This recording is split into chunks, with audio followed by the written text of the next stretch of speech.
Manggon nang jalur Embong Gedhe antara Malang Surabaya, Singosari dadi lawang gapura ngarep arah nang Kota Malang.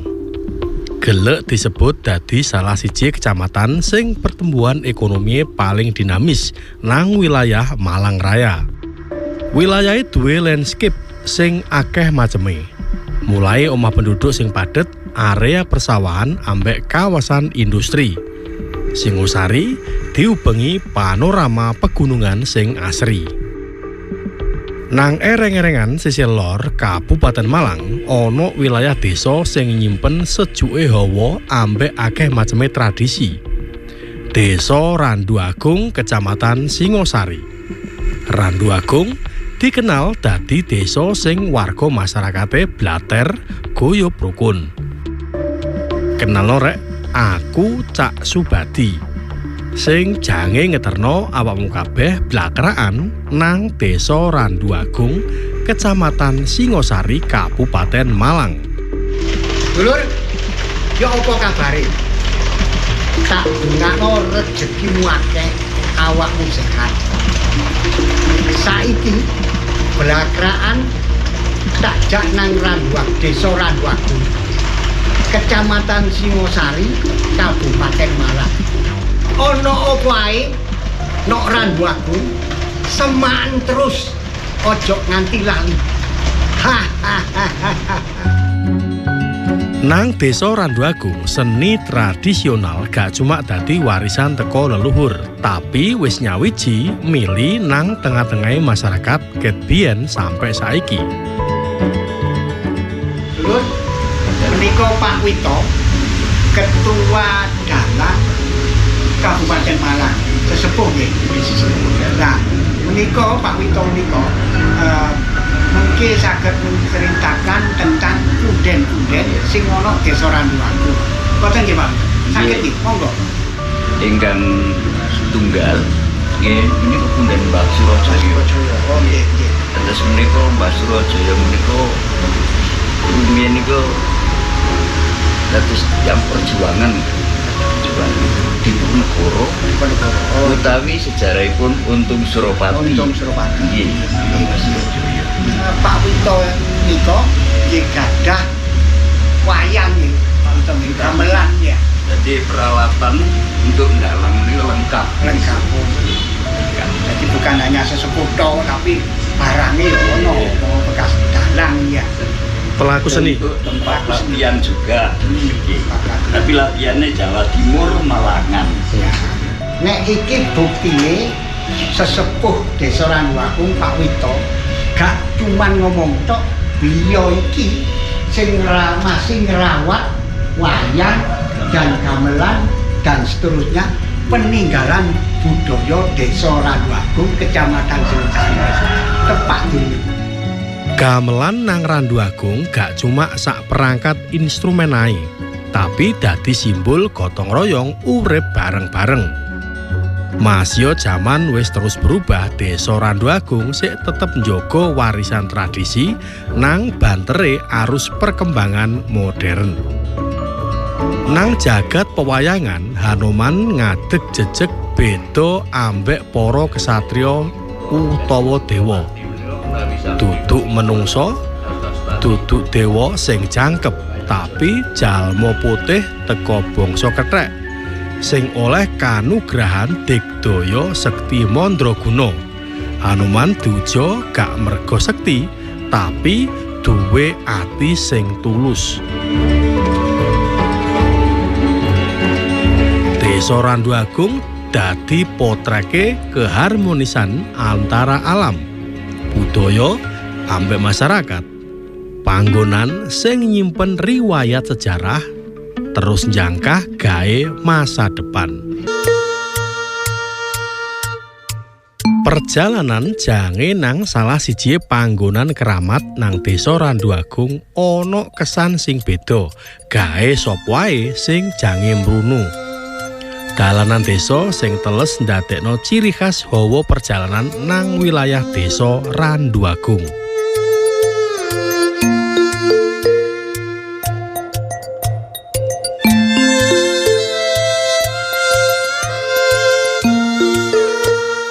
Lur, saiki awake dhewe wis tekan nggone Punden Desa Randuagung.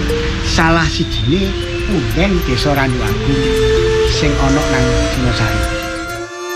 Nang pojokan Desa Randuagung ana panggonan sing wis ket jaman kuno biyen dadi punjere penghormatan ambek ndonga gawe warga.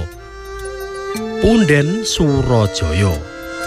Panggone nyelempit antara wit ringin gedhe ambek omah penduduk. Koyok-koyok duwe isyarat singidan teko ramene aktivitas donya. Sapa ae sing teko nang kuno pasti melok ngrasakno perubahan suasana. Hawa sing luwih sejuk ambek obahe godhong sing keterak angin. Koyok-koyok mbisiki kedadean jaman biyen.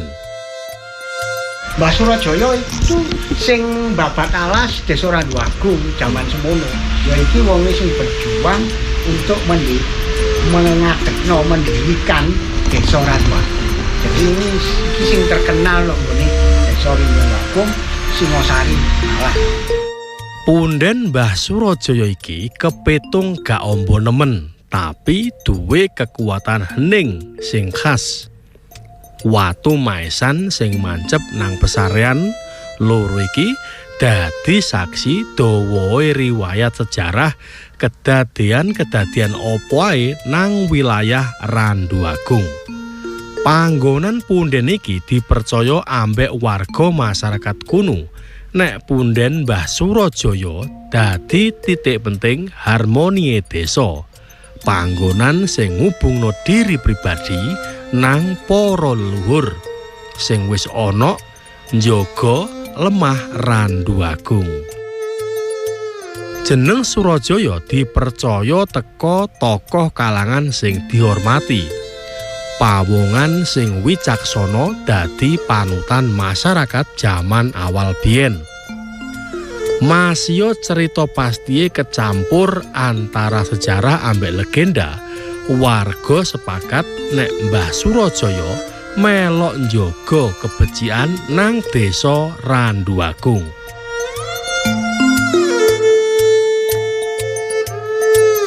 Sijine ciri khas nanggone makam Mbah Surajaya itu watu condong. Pindah-pindah. Iki sejak zaman dulu ono wis nang kene.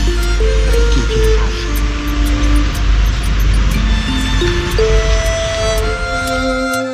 Saliyane iku nang kompleks Punden Surajaya nang kuno ancen ana watu gedhe ireng bolong tengahe. Miturut pemerhati sejarah Jawa Timur Toto Widiarto njlentrehno, nek watu iki yaiku yoni kesuburan, simbol sakral sing nglambangno ibu bumi, panggone punjer asal muasale panguripan. Punden Surajaya nggawakno pesen wasiat kuno bab rasa syukur, sadar diri ambek hubungan sing langgeng menungso ambek alam.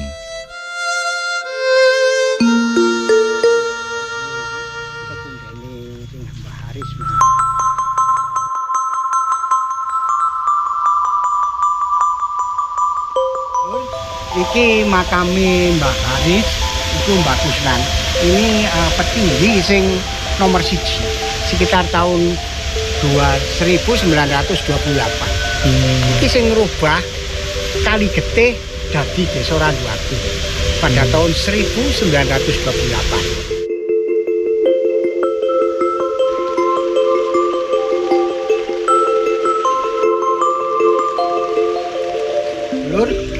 Iki sing diarani alirane Kali Getih biyen. Jadi mulai ngarep sampai tekan nggone ujung kono. Nah, saiki wis memang berubah sesuai zamane. Ya, nek biyen ya gak ono omah-omah koyo ngene, tapi saiki ya wis rengket omah, wong wis lebih ratusan tahun. Apa iki kok dijenengno Kali Getih, Dulur? Biyen iku zaman kerajaan, zaman waktu itu kadipaten, nek kene iki nggone peperangan. ana salah satu punggawa sing kelik tombak dodone terus getien berdarah-darah. Iku dicuci nok kene tambahake. Ya, iku sing versi pertama. Nek jamane Londo, nggone iki perangane Londo ambek wong Jawa wong kene iki mang, kok kene iki akeh sing mati. Sehingga iki dijenengno juga Kali Getih. Ngono lho, ya.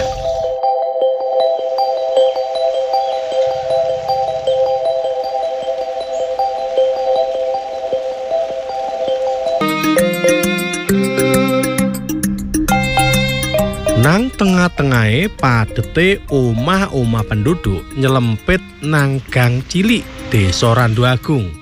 Ana panggonan sing gak cuma bangunan fisik, tapi blegere bangunan omah iki melok njaga memori ambek identitas budaya. Omah Budaya Randu Agung.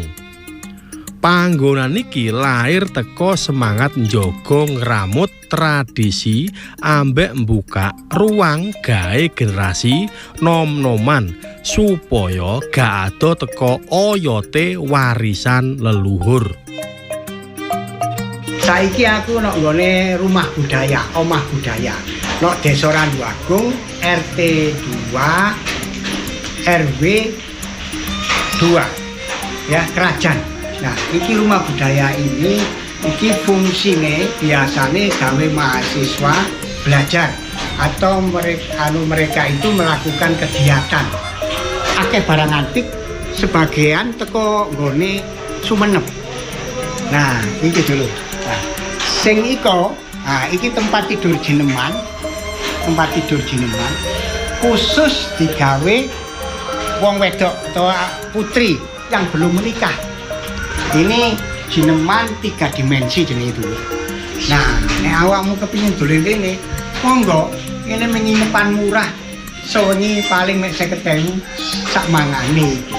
Nek kepengin rene, iki alamate Desa Randu Agung RW 2 RT 2. Saliyane iku, omah budaya Randu Agung iki dadi wadah nglumpuke para pegiat seni, tokoh masyarakat ambek para wargae sing kepingin sinau nglestarekno kekayaan lokal. Iki nek ruangan iki ana barang-barang antik sing umure wis luwih 100 tahun. Nah iki koyo ngene-ngene iki. Iki biyen ya digawa ambek londo, nek ngene ro iki digawa nang londo. Aku duwe 8 barang sing koyo ngene mau. Iku iso dikolektor, ya dikoleksi ya didol artine. Monggo dulu, murah-murahe sing penting sampean iso nglumat dengan lebih baik daripada saya. Motif ukiran Sumenep ancen salah siji seni rupa Madura sing nampilno aluse tangan sing ngukir ambek akeh maceme filosofi nang jeroe. Ukiran iki dikenal komposisi bentuk sing rumit, tapi tetep ketok harmonis. Unsur tanduran, kewan, ambek ornamen geometris nang alur garis sing halus.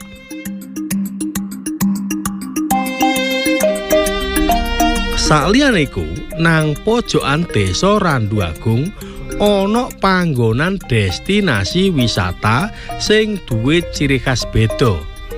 Yaiku wisata kebun opa. Omboe tanduran ijo royo-royo sing iso nyegerno mata. Deretan tanduran woh-wohan jejer rapi mulai ket lawang mlebu sampai menjero. Hawa sing sejuk nambahi kesan alami nyawiji ambek alam.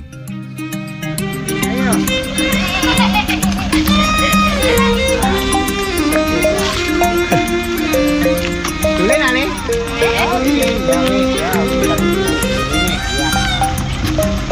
Dulur, iki sing jenenge kebun opa.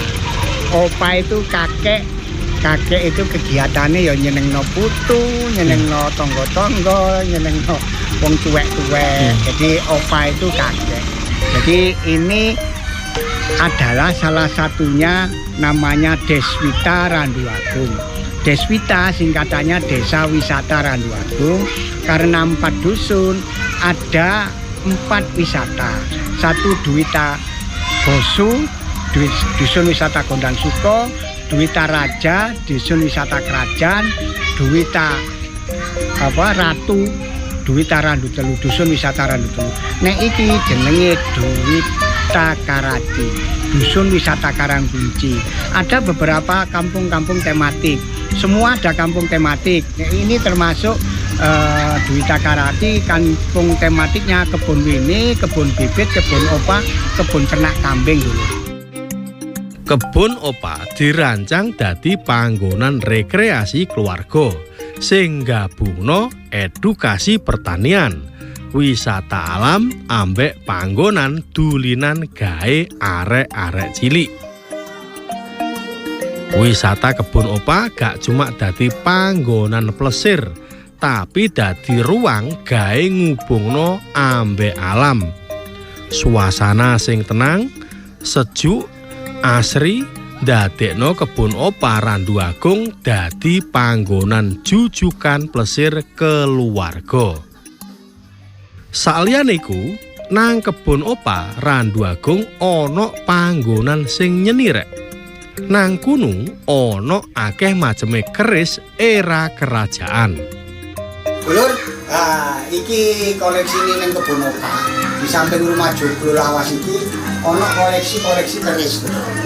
Koleksi keris-keris ngene iki sing teko kerajaan Singosari, zaman Singosari. Tiap wesi sing nang jero keris, bethok, tombak nyimpen kekarepan ambek donga. Salah siji yaiku bab keseimbangan antara menungso ambek alam. Nang Randuagung, keris gak cuma gaman, tapi lambang kawicaksanan.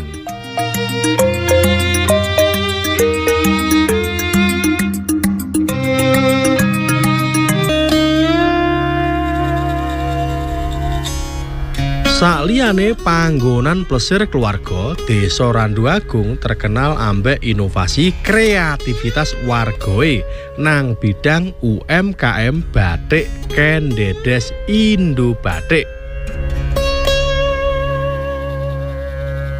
Assalamualaikum. Salam. Bu, ini konco-konco arek-arek iki lho. Kepengin ndelok batike sampean. Sampean critakno batik opo ae iki? Soalnya ini akeh dikenalno nang masyarakat. Ya, monggo. Wah, hebat ini ya, Pak ya. Lurah ini. Ya ini batiknya saya ini sudah dari tahun 2010 itu Tahun sudah 2010 mulai. Ya, 2010 sudah mulai dari membuat batik. Nama Nah, batik, ini Bu. Nggih. Batiknya yang khas Singosari. Nggih. Nah, seperti ini motifnya Batik khas Singosari. Singosari, nggih. Ini walaupun sepertinya Sidomukti, tapi ini saya namakan Sidomakmur aja. Nah. Sekarang sudah dihakikan oleh Kabupaten Malang. Ini Garudia. Garudia. Nah, Garudianya Kabupaten Malang. Sing batik Randuagung wonten apa mboten, Bu? Randuagung ini motifnya Randuagung. Oh, Ini iya. khas Randuagung. Nah, khas Randuagung. Nah, tapi tidak lupa saya kasihkan Garudia. Garudia, karena Garudia itu yang harus diwajibkan untuk menjadi khasnya Kabupaten Malang. Nah, Bantengan, di sini Mas. bantengannya. Bantengane. Bantengannya. Arek-arek Malang Singosari ya. Malang Singosari. Nah, ini bunga teratai. Bunga teratai Nah, ini- kesayangannya Kendedes. Oh, Ini ratu apa niki? Ratu Kendedes niki, Bu. Ratu Putri Utomonya Singosari ya ini. Kendedes nggih. Kendedes. Nggih, Nggih. Kalau pemasarannya itu kami masih mengikuti pameran-pameran. Kami juga mengikuti kurasi-kurasi dari provinsi, dinas pariwisata maupun dinas Disperindak. Kami sampai ke Jakarta juga, kemarin juga ke Bali, kemudian kalau di Malang ya sekitar Kabupaten Malang saja. Batik Kendedes Indo Batik ancen dikenal duwe ciri khas motif campuran nuansa klasik ambek modern. Kalau batik itu Nggih. sesuai dengan motifnya. Oh, nggih, Kalau nggih. yang paling sederhana, Nggih. paling 1 minggu selesai. Oh, nggih, nggih, Tapi nggih. kalau yang rumit seperti ada di sana cantingannya itu Nggih, ya nggih. bisa 1 bulan Oh. sampai 2 bulan Nggih, nggih. tergantung prosesnya. Prosesnya. Ngapunten Bu. Lah sing Iya. batik-batik niku tangga napa ponakan napa dulur-dulur kabeh Bu ngoten niku. Nah, ini Sing- daerah sekitar sini aja Pak, Oh, ngoten. daerah Randu Nggih, Agung nggih, sini nggih, saja, nggih. yang nyanting, Ya. yang mewarna, sampai pada perorotan itu prosesnya ya tetap kita Oh. menggunakan daerah sekitar. Proses produksi sing telaten mulai teko ngerancang motif, nyanting malam, sampai ngekei wernoe ambek pelorodan. Sithik akeh prosese sing nggunakno cara manual, ndadekno tiap lembar batik duwe karakter unik ambek duwe nilai seni sing dhuwur. Nah niku Bu. Arek-arek niku lho, yang tiang niku batik napa lan napa niku? Nggih, Dulinan niku apa niku? nyanting Oh, nyanting. dengan motif lunglungan Singosari. Oh, lunglungan. Nggih, lunglungan Lunglungan Singosari. ini yo, ya, Lunglungan Singosari. itu dia motifnya itu selalu sambung menyambung. Itu maknanya selalu keterkaitan antara yang lain. Nah, seperti ini batiknya itu memang tidak bisa cepat ya, karena nyanting itu mesti pelan-pelan sesuai dengan ritmenya, garisnya, liniernya gitu. UMKM Kendedes Indu Batik iki gawe bukti teko desa cilik nang Singosari, warisan budaya Indonesia isok terus urip dadi inspirasi.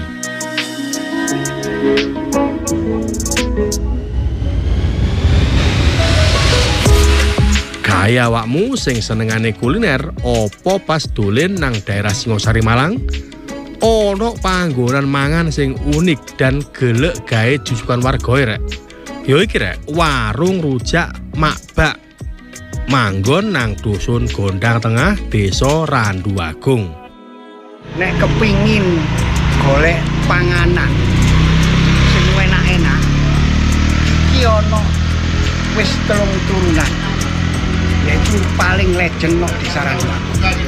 Yaiku rujak Makbak. Ayo dulur, didelok.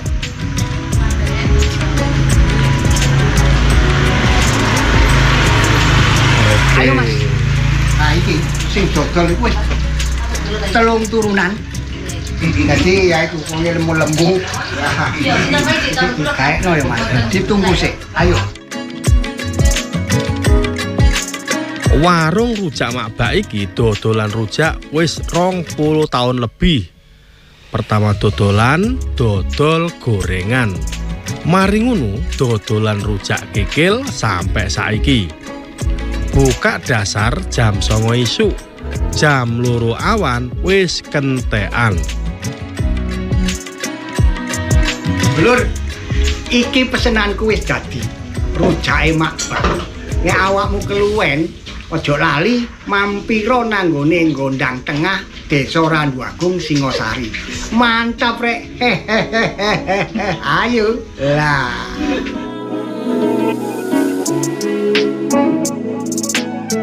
Gawe awakmu sing penasaran kepengin nyoba, mreneo mampir rek nang warung rujak Makbak Randu Agung. Sak porsi regoe 10.000. Mau murah rek? Wis talah.